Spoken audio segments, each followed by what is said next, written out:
know what that means, All right, I guess I'm back. I'm back and I'm better. And we're not just going to talk politics or weather here today. We are going to talk about, we were just talking about, as you know, that eyesight gesture control technology that uses your traditional, your existing camera in your phone or whatever laptop. It's 100% software based. And you can use, this thing can be used in tablets, phones, PCs, TVs, anything that has a camera to control it. And we're going to see an example of it right now. So let's go ahead, because, talk is cheap. Anyone can talk and tell you they can do this, they can do that. Everyone says that. But when it comes to actually saying, you know what, show me. So we're going to see this thing here for the first time. We're going to see this for the first time right here on Tech Pulse. I haven't seen the video. But they're saying that this thing uses your existing camera. So, and Devin is pumped. He's excited to see this thing. So let's go ahead. Let's see what's happening right now. Let's, no time like the present. All right, ready? Final checks.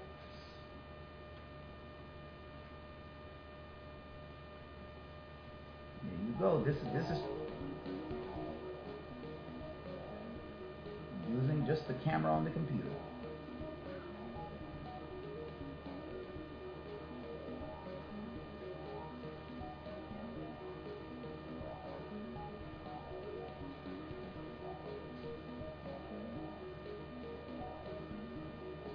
So that obviously means zoom in. Now they're zooming out. To learn a new language. Right, you have to learn that. That's a new. Okay, pushing your hand in means zoom in. That's pretty intuitive. Opening your hand shows you, I guess, the city. Then you zoom in again. Now they're showing this in Google Earth, obviously.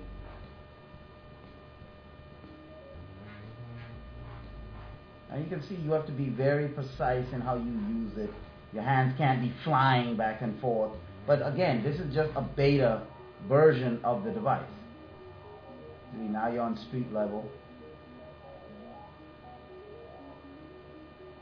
And this is a beta version. So to me, that's still pretty impressive. That pretty good. That's pretty good. That's just a beta version of the thing right there. So that's showing you what is possible. What they can do, because that's and remember, there was no extra hardware. The software was loaded onto the computer. Go ahead, say what you're saying.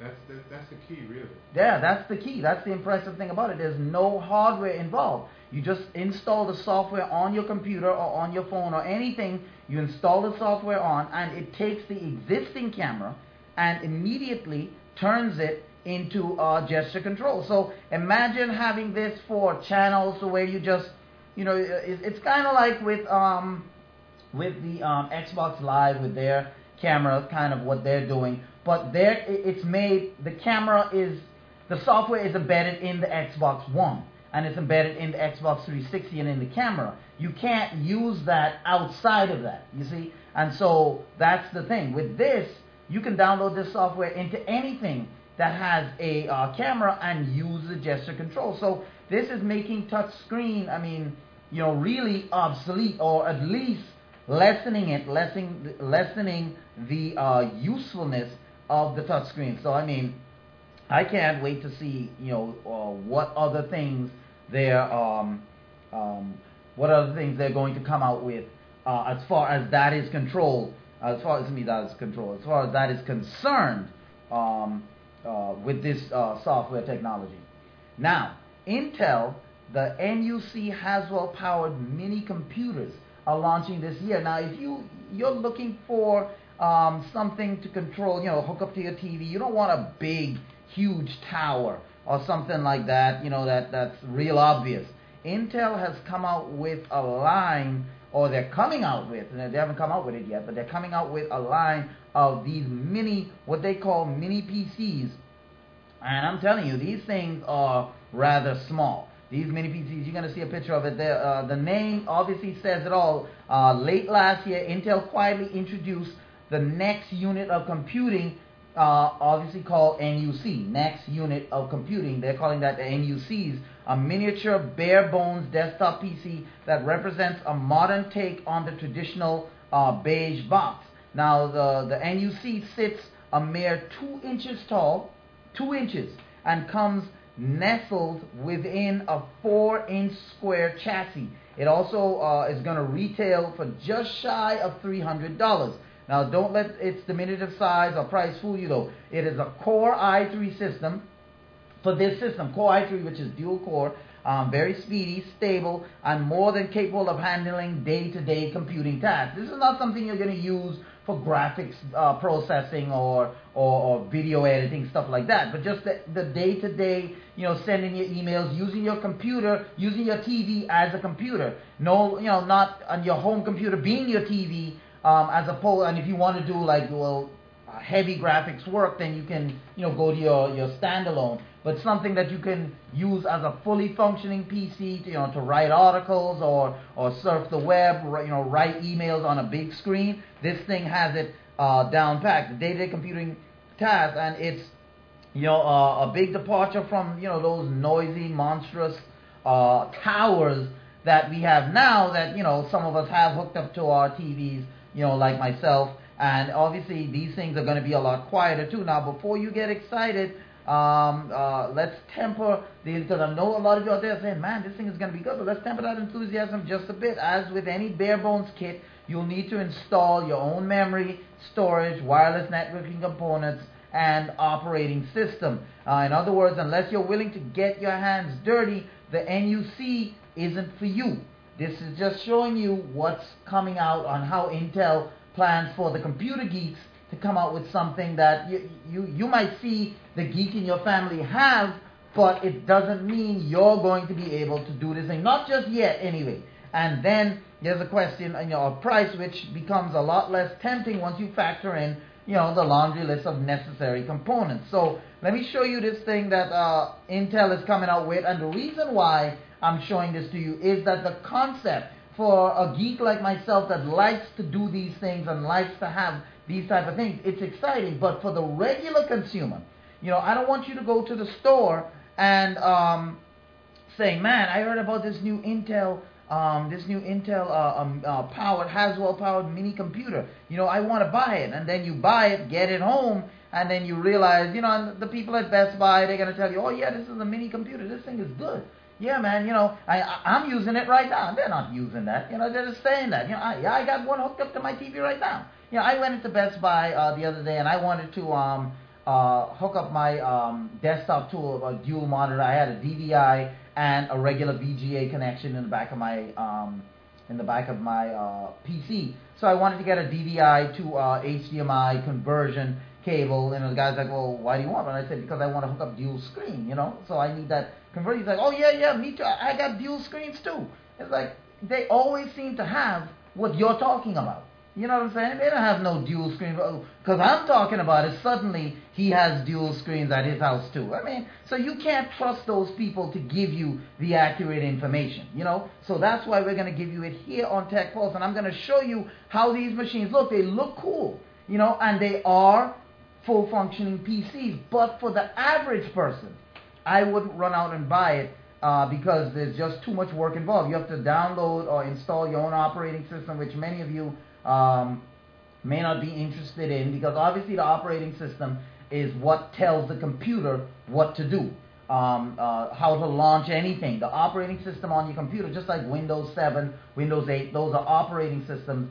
They tell your computer what to do. If you took those away from your computer and turned it on, you wouldn't get anything. It would turn on, power would be going, but it would have nothing to tell it what to do, what's the instructions. It's kind of like, your heart beating. It gets signals from your brain that tells the heart to beat. That's why if your brain is dead, without it sending those signals, your heart would automatically stop as well. Because your brain tells your heart, gives your heart those signals. Matter of fact, even your breathing is something that's controlled by your brain to tell your body you need to breathe.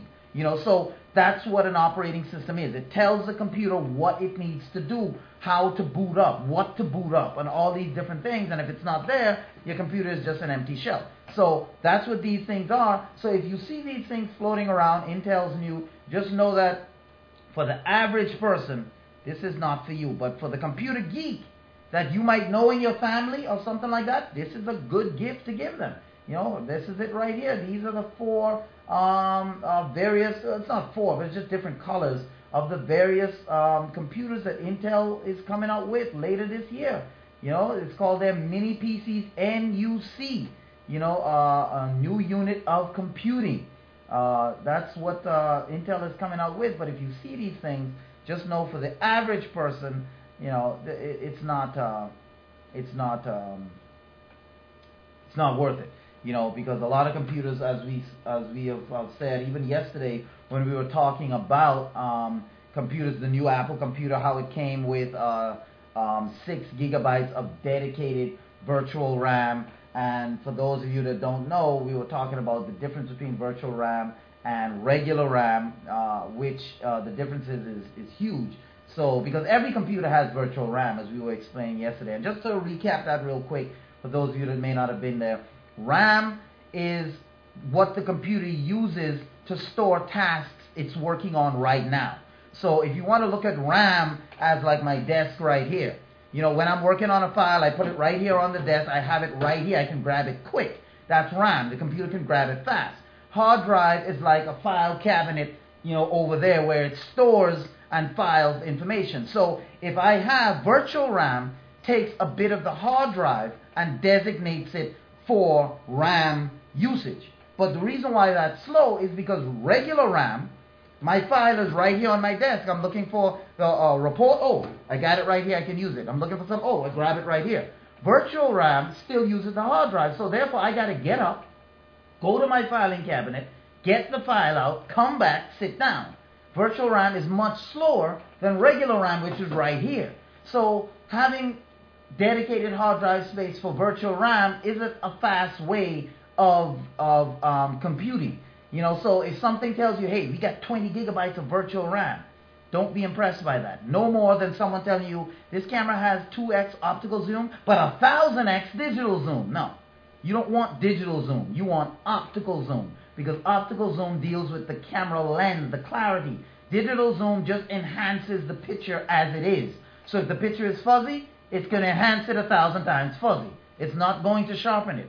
Optical zoom will sharpen the image. That's why you more want optical zoom in a camera than you want digital zoom. Forget about digital zoom.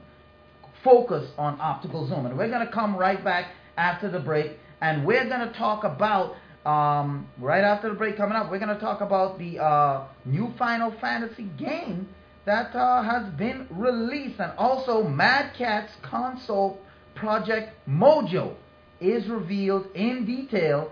All of that coming up right after the break here on